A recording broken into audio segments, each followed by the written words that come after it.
नमस्कार दोस्तों, computer science academy के यूट्यूब पोर्टल पे आपका स्वागत है। आशा करते हैं कि आप सभी लोग अच्छे होंगे और जो टेस्ट सीरीज आपको दी जा रही है उसे हल कर रहे होंगे। आज की यह टेस्ट सीरीज जो आप देख रहे हैं, यह टेस्ट सीरीज आदिकाल, भक्तिकाल और रीतिकाल पर आधारित है। ये एमपीपीएससी के लिए, यूजीसी नेट के लिए, यूपीएचएससी के लिए, सभी के लिए है, क्योंकि हिंदी साहित्य का इतिहास तो आप देखेंगे सभी के पाठ्यक्रम में है। तो ये कॉमन टेस्ट सीरीज है जो कि सभी के लिए है। और जहाँ तक मैं समझता हूँ कि आप में से जितने लोग इस समय देख रहे होंगे इस टेस्ट सीरीज को, साहित्य का इतिहास सभी ने पढ़ रखा होगा। तो इसलिए मैं ये कहना चाहूँगा कि इसमें 50 प्रश्न है, 50 प्रश्न का वीडियो अंत तक आप देखें और फिर कमेंट ज़रूर करें कि इस 50 प्रश्न में आपके कितने प्रश्न सही हुए। और डेली इसी तरीके की टेस्ट सीरीज हो रही है, डेली लोगों को टेस्ट सीरीज उपलब्ध कराई जा रही है। चैनल पर अगर नए हैं तो चैनल को सब्सक्राइब कर लीजिए। और साथ में यूजीसी नेट के लिए मैंने जो बताया था, शुल्क में छूट 10 जनवरी तक था, लेकिन उसे बढ़ा दिया गया है। कई लोगों ने कहा कि सर अभी अरेंज नहीं हो पाया है, तो इसलिए डेट थोड़ा बढ़ा दीजिए, तो उसे बढ़ा दिया गया है। अगर आप भी जुड़ना चाहें तो आप भी हमारे इस नंबर पर, नंबर एक बार बता देते हैं आपको, यहाँ पर नंबर लिखा हुआ है, इस नंबर का स्क्रीनशॉट ले लीजिए। इस पर आप फ़ोन करके या व्हाट्सएप करके सारी जानकारी ले सकते हैं यूजीसी नेट के बारे में। और एमपीपीएससी का भी नोट्स दिया ही जा रहा है, सुबह से कई लोगों को भेजा गया है। उसके लिए भी अगर आप जुड़ना चाहते हैं, पूरा नोट्स आपको भी चाहिए तो ज़रूर संपर्क करें। लेकिन सिर्फ उन्हीं के लिए नोट्स है जो एक बार पढ़ चुके हैं। नए कैंडिडेट के लिए नोट्स बिल्कुल भी नहीं है। इसलिए क्योंकि नए कैंडिडेट अगर आप पैसा देकर खरीद भी रहे हैं तो किसी काम का नहीं रह जाएगा, क्योंकि आप नए हैं और इतने कम समय में उन चीज़ों का अध्ययन नहीं कर पाएंगे। इसलिए बेहतर यही है कि अभी तक जो आपने पढ़ा है उसी का रिवीजन कर लीजिए, वो आपके लिए बेहतर रहेगा। और नई चीज़ों के पीछे मत भागिए। लेकिन जिन लोगों ने किसी भी माध्यम से पढ़ रखा हो, चाहे वो कहीं पर ऑनलाइन क्लास लिए हों, सेल्फ स्टडी किए हों, उनके लिए नोट्स है कि वो इस 10-15 दिन में आराम से रिवाइज कर सकते हैं, नोट्स को पढ़ सकते हैं। तो चलिए शुरू करते हैं। आदिकाल की समय सीमा 1000 ईस्वी से 1400 ईस्वी किसने माना है? उत्तर हो जाएगा डी, विश्वनाथ त्रिपाठी। हिंदी साहित्य का सरल इतिहास में, हिंदी साहित्य का जो सरल इतिहास है विश्वनाथ त्रिपाठी का, उसमें उन्होंने ये समय माना है। विश्वनाथ त्रिपाठी का कथन कौन सा है? आदिकाल में अपभ्रंश के केचुल को छोड़ती हुई हिंदी भी अपना रूप ग्रहण कर रही थी। आदिकाल का हिंदी साहित्य अनेक बोलियों का साहित्य प्रतीत होता है। आदिकाल अनेक दृष्टिकोण से संधि काल है। उत्तर होगा 1 2 2 3 1 3 1 2 3। तो यहाँ पर उत्तर हो जाएगा डी 1 2 3। तो ये विकल्प है आपके पास, दूसरे का उत्तर हो जाएगा डी 1 2 3, तीनों सही है। बौद्ध धर्म अपने हीनयान और महायान के विकास को चरम सीमा तक पहुंचाकर अब तक नई दिशा लेने की तैयारी कर रहा था, जब उसे मंत्रयान, वज्रयान या सहजयान की संज्ञा मिलने वाली थी। कथन किसका है? रामकुमार वर्मा, विश्वनाथ त्रिपाठी, राहुल सांकृत्यायन, हजारी प्रसाद द्विवेदी। तो आपका उत्तर हो जाएगा सी, राहुल सांकृत्यायन का यह कथन है। निम्न में से सत्य कथन कौन सा है? सिद्धों का संबंध वज्रयान से था। प्रथम सिद्ध सरहपा सहज जीवन पर आधारित पर अधिक बल देते थे। सरहपा सहजयान के प्रवर्तक थे। ऑप्शन है 1 2 2 3 1 3 1 2 3। तो यहाँ पर उत्तर हो जाएगा डी 1 2 3, तीनों सही है। वैसे सिद्धों ने नैरात्म भावना, काया योग, सहज, शून्य और समाधि का वर्णन किया है, क्योंकि यह भी आपके लिए महत्वपूर्ण तथ्य है, परीक्षा में पूछा जा सकता है। निम्न में से सही कथन कौन सा है? संध्या भाषा अंतः साधनात्मक अनुभूतियों का संकेत करने वाली प्रतीक भाषा है। कबीर की भाषा को उलटबांसी कहा गया है। नाथ पंथ में गोरखनाथ शिव के रूप में माने जाते हैं। गोरखनाथ ने पतंजलि के योग को लेकर हठ योग का प्रवर्तन किया। ऑप्शन है 1 2 3 2 3 4 1 3 4 1 2 3 4। तो आपका उत्तर हो जाएगा डी 1 2 3 4। तो यहां पर 4 के चारों तथ्य सही हैं। नाथों की अंतः साधना के प्रमुख अंग कौन से हैं? इड़ा, पिंगला, नाद बिंदु की साधना, षट चक्र भेदन, शून्य चक्र में कुंडली का प्रयोग। विकल्प है 1 2 1 3 1 3 4 1 2 3 4। तो यहाँ पर भी उत्तर हो जाएगा डी 1 2 3 4। ये सभी हैं और ये बहुत ही महत्वपूर्ण तथ्य आपको दिए जा रहे हैं। एक चीज़ और बता दो, आलोचना पर आधारित कल पहला पार्ट मैंने पब्लिश किया था, आप लोगों ने देखा होगा। दूसरा पार्ट भी दिया जा चुका है। सभी के व्हाट्सएप पर भेजा गया है इंडिविजुअल, उसे भी आप लोग देख लें, जिसमें हजारी प्रसाद द्विवेदी, डॉक्टर नगेंद्र, नंदुलारे वाजपेयी स्वच्छंदतावादी आलोचना के तहत यानी शुक्लोत्तर युगीन आलोचना की चर्चा की गई है। तो पूरा लेक्चर आपको दिया गया है, उसे जरूर आप लोग देख लें। निम्न सिद्धों ऑब्लिक लेखकों का कालक्रमानुसार सही क्रम क्या होगा, जिसमें सरहपा, पुष्पदंत, हेमचंद्र और मेरुतुंग हैं। उत्तर हो जाएगा 1, 2, 3, 4 सही है। सरहपा का समय 8वीं सदी है, पुष्पदंत का 10वीं सदी है, हेमचंद्र का 12वीं सदी है और मेरुतुंग का 13वीं सदी है। कड़वकबद्ध रचना कौन सी है? पौंचर्यु, पद्मावत, रामचरितमानस।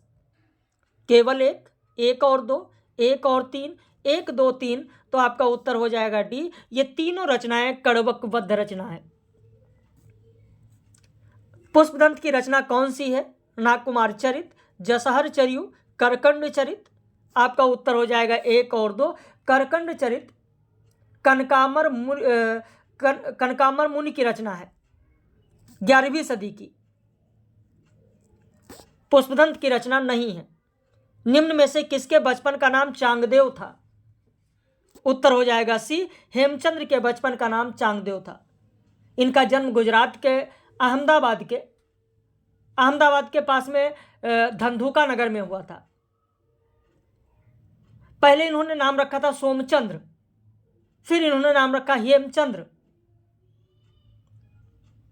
सोमचंद्र नाम रखा, फिर हेमचंद्र नाम रखा। सिद्ध हेम शब्दानुशासन में संस्कृत, प्राकृत, अपभ्रंश तीनों को शामिल किया गया। इनकी जो रचना है, इनकी रचना काव्यानुशासन के बारे में भी पूछा जाता है। काव्यानुशासन एक अलंकार ग्रंथ है।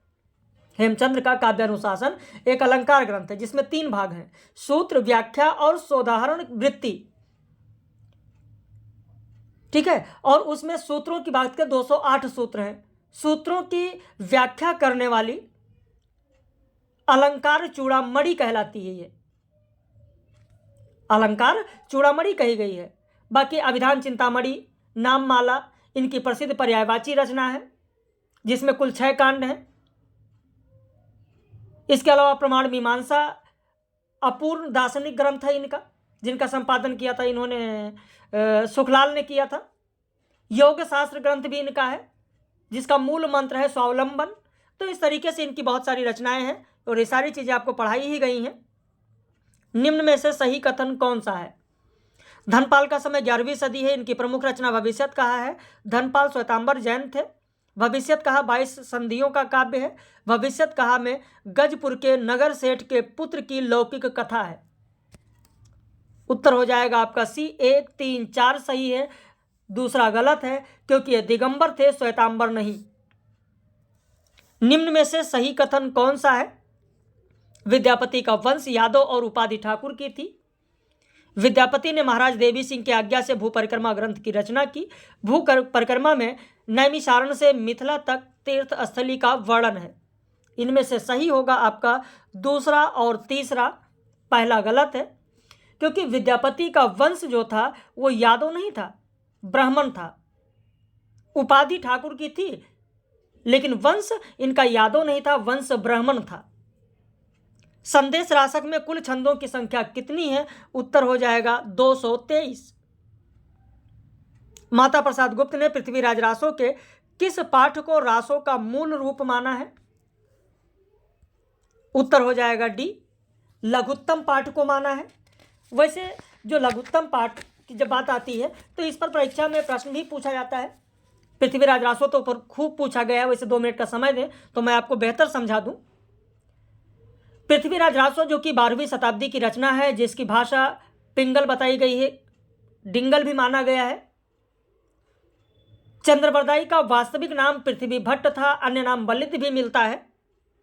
यहाँ पर जो वृहद रूपांतरण की बात आती है, वृहद पाठ की बात आती है, इसमें आप देखेंगे 16,306 छंद हैं, 69 सर्ग है। मध्य रूपांतरण उससे छोटा है, बृहद पाठ या मध्य रूपांतर उससे छोटा है। लघु पाठ में 3500 छंद है, 19 सर्ग है। लघुत्तम पाठ 1300 छंद है और इसमें 5 कथानक है। लघुत्तम पाठ जिसे माता प्रसाद गुप्त ने पृथ्वीराज रासो के इस पाठ को मूल रूप माना है। इसमें 5 कथानक हैं। 5 कथानक हो सकता है आपको याद हो, ना याद है तो आपको मैं बता दूं। जो 5 कथानक हैं वो ये हैं। पहला है दिल्ली के राजा अनंगपाल की पुत्री का, अनंगपाल की पुत्री का अजमेर के राजा सोमेश्वर के साथ विवाह। पृथ्वीराज चौहान के नाना द्वारा उन्हें गोद लेना, ये दूसरी कथा है। तीसरी कथा है संयोगिता हरण। चौथी कथा है पृथ्वीराज और गौरी के बीच युद्ध। पांचवी कथा है पृथ्वीराज के शब्द भेदी बाण द्वारा गौरी की हत्या, गौरी की मृत्यु। तो ये 5 कथा इसमें है। खैर, इस पृथ्वीराज रासो में, जो पृथ्वीराज रासो है, इसमें कुल 68 प्रकार के छंद हैं। ये भी परीक्षाओं में खूब पूछा जाता है। नामोर सिंह ने तो चंद्रबरदाई को छंदों का राजा कहा है। ठीक है, चंद्रबरदाई का प्रिय छंद छप्पय था, शिव सिंह सेंगर ने भी कहा है। चंद्रबरदाई को छंदों का राजा शिव सिंह सेंगर ने भी कहा है। पृथ्वीराज रासो का उद्धारक कर्नल टाड को माना जाता है, बहुत बार पूछा गया। तो इस तरीके से बहुत सारे कथन आपको इससे संबंधित मिलेंगे। खैर, अगला प्रश्न है, बजरोया ने पंचतंत्र के अनुवाद की भूमिका में पंचतंत्र की भाषा को जबानी हिंदी कहा, इसका तात्पर्य क्या है? इसका तात्पर्य होगा बी, संस्कृत। ईरान के शासक नौशेरवा खां ने बजरोया के पंचतंत्र का अनुवाद किया। अनुवाद करने भारत भेजा गया था। ये बताया गया है। हिंदी साहित्य का दूसरा इतिहास बच्चन सिंह का, जब आप पढ़ेंगे तो वहां पर आपको ये मिलेगा। इससे संबंधित जो तथ्य है वो हिंदी साहित्य का दूसरा इतिहास जब बच्चन सिंह का पढ़ेंगे तो आपको मिलेगा। कहाँ से है मैं ये भी आपको स्रोत तक बता दे रहा हूँ, ध्यान रखिएगा। जो लोग हिंदुई को केवल सही बोली, केवल खड़ी बोली कहते हैं, वह दिग्भ्रमित हैं। और जो लोग हिंदी का इतिहास 80 वर्षों का मानते हैं, वह इतिहास बोध से च्युत हैं। यह कथन किसका है? उत्तर हो जाएगा बी, बच्चन सिंह का है। अब यहाँ पर हिंदी साहित्य का 80 वर्ष शिवदान सिंह चौहान पर मत जाइएगा कि 80 वर्ष लिखा है तो शिवदान सिंह चौहान आप बता दें, है ना। बी होगा बच्चन सिंह। अपभ्रंश पुरानी हिंदी है, इसका साहित्य हिंदी साहित्य के इतिहास का अनिवार्य अंग है। इस मत के समर्थक कौन नहीं है? उत्तर हो जाएगा बी, हजारी प्रसाद द्विवेदी इसके समर्थक नहीं है। वैसे अपभ्रंश हिंदी नहीं है, फिर भी परवर्ती अपभ्रंश पूर्ववर्ती परिनिष्ठित अपभ्रंश का विकास है, यानी हिंदी के निकट है। इसलिए परवर्ती अपभ्रंश साहित्य को हिंदी के अतिरिक्त आदिकालीन साहित्य में सम्मिलित करना चाहिए। अपभ्रंश को अब कोई पुरानी हिंदी नहीं कहता, तो यह कहा गया है हजारी प्रसाद द्विवेदी के द्वारा। वैसे रामविलास शर्मा ने भी कहा है कि व्याकरणिक दृष्टि से अपभ्रंश हिंदी से अलग है, भिन्न है, इसलिए अपभ्रंश साहित्य को हिंदी साहित्य के इतिहास में सम्मिलित नहीं किया जाना चाहिए। तो इसका विरोध रामविलास शर्मा ने भी किया है, हजारी प्रसाद द्विवेदी ने भी किया है। सिद्धों की उद्धत रचनाओं की भाषा देश भाषा मिश्रित अपभ्रंश अर्थात पुरानी हिंदी की काव्य भाषा है, कथन किसका है? तो यह कथन है आचार्य रामचंद्र शुक्ल का। अगला प्रश्न है, सुबंत तिड़ंत या शब्द रूप और धातु रूप की शैली में दोनों मतलब पाली और प्राकृत दोनों ही ने संस्कृत का अनुसरण नहीं छोड़ा और अपभ्रंश यहां आकर भाषा में असाधारण परिवर्तन हो गया। उसने नए सुबंतों तिड़ंतों की सृष्टि की। यह कथन किसका है? तो यह आपका उत्तर हो जाएगा ए, राहुल सांकीर्तन। राहुल सांकीर्तन की रचना है काव्यधारा।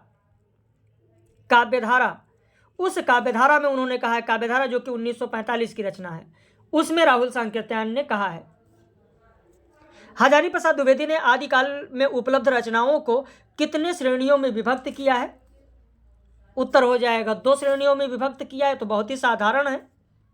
अगला प्रश्न है, अपभ्रंश साहित्य हिंदी साहित्य का समृद्ध रिक्त है, यह कथन किसका है? उत्तर हो जाएगा सी, बच्चन सिंह का है। हिंदी साहित्य का दूसरा इतिहास पढ़ेंगे वहां पर आपको मिल जाएगा। शंकराचार्य के बाद इतना प्रभावशाली और इतना महिमान्वित भारतवर्ष में दूसरा नहीं हुआ। गोरखनाथ अपने युग के सबसे बड़े नेता हैं, कथन किसका है? हजारी प्रसाद द्विवेदी का है। हिंदी साहित्य का उद्भव और विकास पढ़िए, हिंदी साहित्य का आदिकाल पढ़िए, आपको मिल जाएगा हजारी प्रसाद द्विवेदी की रचना में। सिद्धों और योगियों की रचनाएं साहित्य कोट में नहीं आती और योग धारा काव्य या साहित्य की कोई धारा नहीं मानी जा सकती। कथन किसका है? उत्तर हो जाएगा बी, आचार्य रामचंद्र शुक्ल का है। स्वयंभू असाधारण कवि हैं। उनकी काव्य दृष्टि समुद्र की तरह गहरी और आकाश में प्रसरित मेघ जल की तरह व्यापक है। यह कथन किसका है? उत्तर हो जाएगा ए, बच्चन सिंह का है। हिंदी साहित्य के दूसरे इतिहास में उन्होंने कहा है। अगला प्रश्न है, पुष्पदंत जिनका नाम अभिमान मेरू भी है, पुष्पदंत ने राम काव्य में क्या है? राम की माता का नाम सुबला बताया। लक्ष्मण कैकेयी के पुत्र थे। राम 8 पत्नियों के पति थे। सीता मंदोदरी के गर्भ से पैदा हुई थी। अनिष्टकारी रावण ने सीता को मिथिला में छोड़ दिया था। बाली और रावण को लक्ष्मण ने मारा था। राम पीत वर्ण के थे, लक्ष्मण श्याम वर्ण के थे। तो यह पुष्पदंत ने जो राम काव्य लिखा, उस राम काव्य के बारे में पुष्पदंत ने जो लिखा वो क्या सही है? तो उत्तर हो जाएगा डी, 1, 2, 3, 4 सभी सही है। यानी पुष्पदंत के राम काव्य में ये सारी बातें कही गई हैं। वेसल देवरासो जिसमें कुल 4 खंड हैं, इसके किस खंड में राजमती का विरह वर्णन है? आपका उत्तर हो जाएगा सी, तीसरे खंड में। देखिए, जो इसमें 4 खंड है, पहले खंड में मालवा के भोज परमार की पुत्री राजमती और शाकंभरी के राजा वेसल देव के विवाह का वर्णन है। दूसरे में राजमती से रूठकर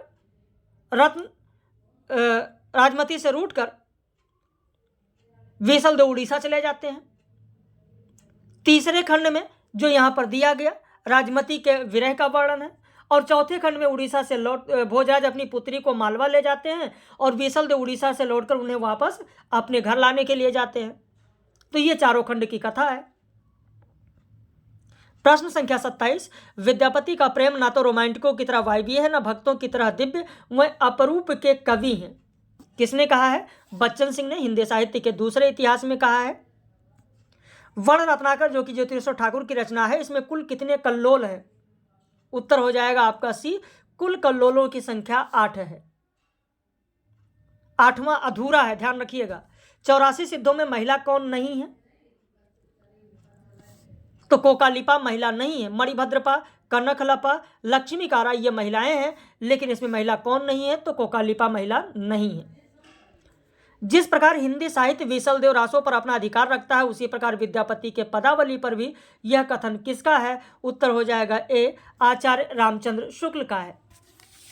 अब इसके बाद में प्रश्न संख्या 31 देखें आगे, लेकिन अपनी प्रतिक्रिया आप लोग जरूर व्यक्त करें कि इसमें जो प्रश्न आपको दिए गए वो कितने प्रश्न आपके सही हुए। आचार्य रामचंद्र शुक्ल के अनुसार केशवदास के कितने ग्रंथ मिलते हैं? आपका उत्तर हो जाएगा यहाँ पर 7 ग्रंथ मिलते हैं। भाई, हिंदी साहित्य का इतिहास रामचंद्र शुक्ल का सभी ने पढ़ा होगा। उन्होंने बताया है 7 ग्रंथ का नाम, कवि प्रिया, रसिक प्रिया, रामचंद्रिका, वेसल देव चरित्र, विज्ञान गीता, रतन बावनी, जहांगीर जस चंद्रिका। तो ये 7 रचनाएं उन्होंने हिंदी साहित्य के इतिहास में बताया है।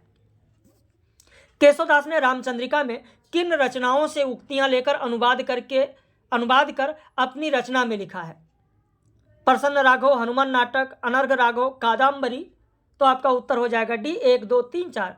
आचार्य रामचंद्र शुक्ल का हिंदी साहित्य का इतिहास जब आप पढ़ेंगे, पेज नंबर 163 आप खोलिएगा तो देखिएगा जहां केशवदास के बारे में लिखा है, वहीं पर यह पूरा विस्तृत बताया गया है आचार्य रामचंद्र शुक्ल के द्वारा। उदाहरण भी दिया गया है, यहां तक कि वह उदाहरण जो दिया गया वो प्रसन्न राघव से भी उदाहरण दिया गया है। प्रसन्न राघव का उदाहरण दिया गया कि प्रियतम पदैरंकिता भूमि भागना, यानी इसका अनुवाद प्यो पद पंकज ऊपर करके केशव ने इस उक्ति को एकदम बिगाड़ दिया, ये भी रामचंद्र शुक्ल ने कहा है।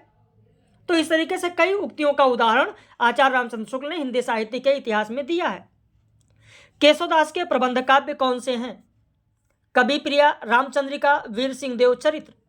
आपका उत्तर हो जाएगा बी, 2 और 3। आचार्य रामचंद्र शुक्ल ने हिंदी साहित्य के इतिहास में ही लिखा है कि केशव ने 2 प्रबंध काव्य लिखे हैं, एक वीर सिंह देव चरित्र और दूसरा रामचंद्रिका। कहते हैं पहले में तो यानी वीर सिंह देव चरित्र में उन्होंने कहा आचार्य रामचंद्र शुक्ल ने कि इसमें तो काव्य ही नहीं इसे काव्य ही नहीं कहा जा सकता, इसमें वीर सिंह देव चरित्र का चरित्र तो थोड़ा है, दान, लोभ आदि से संवाद भरे पड़े हैं।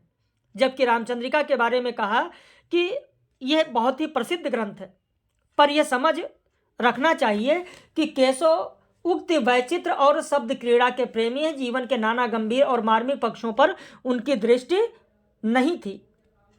कर्नेश कवि की रचना कौन सी है? कर्नेश कवि की रचना कौन सी है?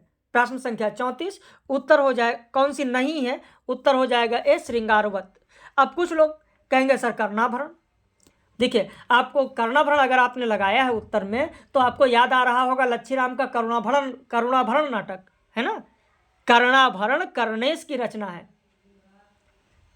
और कर्णाभरण ही नहीं बल्कि कर्णाभरण, भूपभूषण और श्रुतिभूषण, ये जो कर्नेश की 3 रचनाएं हैं, ये तीनों रचनाएं अलंकार संबंधी रचनाएं हैं।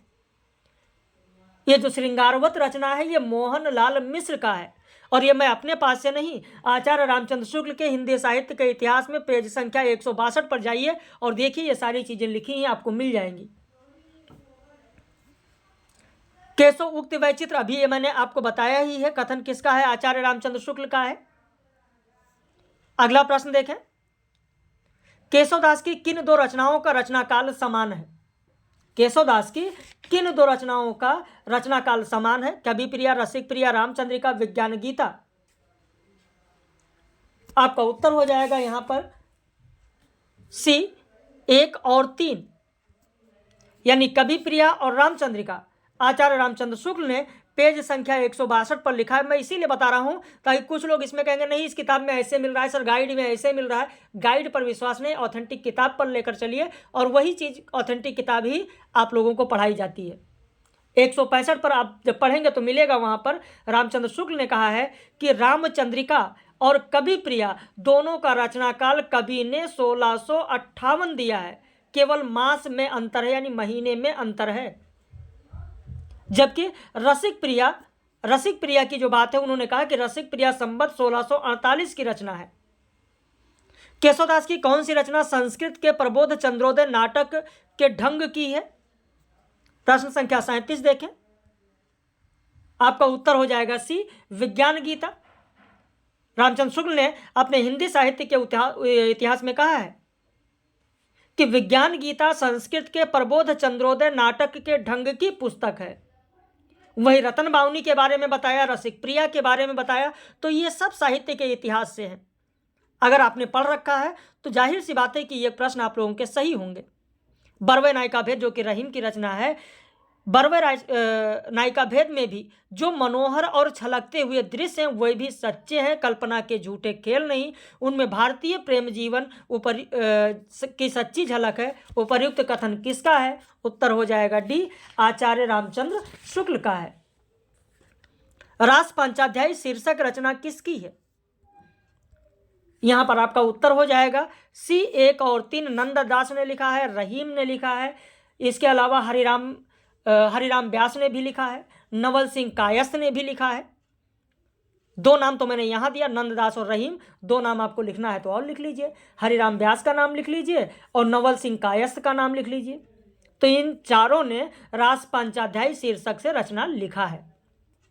रहीम के किस रचना का माया शंकर याज्ञिक ने पता लगाया? आपका उत्तर हो जाएगा ए नगर शोभा। क्योंकि जब आचार्य रामचंद्र शुक्ल का हिंदी साहित्य का इतिहास पढ़ेंगे, पेज संख्या 169 पर आएंगे, तो वहां पर उन्होंने कहा है आचार्य रामचंद्र शुक्ल ने कि अब तक रहीम की जो रचनाएं हैं वो रहीम दोहावली या सतसई, बरवे नायिका भेद, श्रृंगार सोठा, मदनाष्टक, रास पंचाध्यायी, ये सारी चीजें मिलती हैं। लेकिन भरतपुर के पंडित मायाशंकर जी याज्ञिक ने इनकी और भी रचनाओं का पता लगाया, जैसे नगर शोभा, फुटकर बरवे, फुटकल कवित सवैया, और रहीम का एक पूरा संग्रह रहीम रत्नावली नाम से निकाला है। यानी रहीम रत्नावली किसकी रचना है? तो मायाशंकर याज्ञिक की रचना है। कहाँ उल्लेख मिलता है? आचार्य रामचंद्र शुक्ल के हिंदी साहित्य के इतिहास में उल्लेख मिलता है। मैं इसलिए इससे बता रहा हूं ताकि परीक्षा में अगर आ जाए और आपसे कहा जाए कि कहाँ पर है या आप बताइए, तो आप उल्लेख कर सकें कि आचार्य रामचंद्र शुक्ल के हिंदी साहित्य के इतिहास से फला पेज से दिया गया है।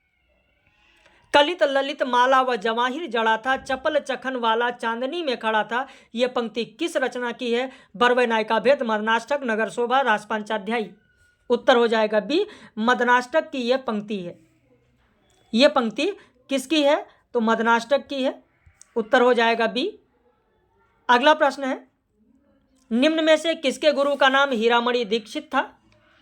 उत्तर हो जाएगा आपका बी, सेनापति। काव्य कल्पद्रुम किसकी रचना है? उत्तर हो जाएगा सी, सेनापति की रचना है।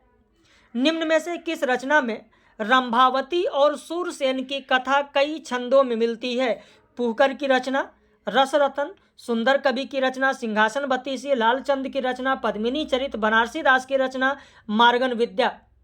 उत्तर हो जाएगा ए, पुहकर की रचना रसरतन में रंभावती और सूरसेन की कथा कई छंदों में मिलती है। रुक्मणी मंगल रचना किसकी किसकी है? उत्तर हो जाएगा नरहरि की और नंददास की रचना है। निम्न में से कल्पित रचना कौन सी नहीं, यानी कल्पना पर आधारित कौन सी नहीं है?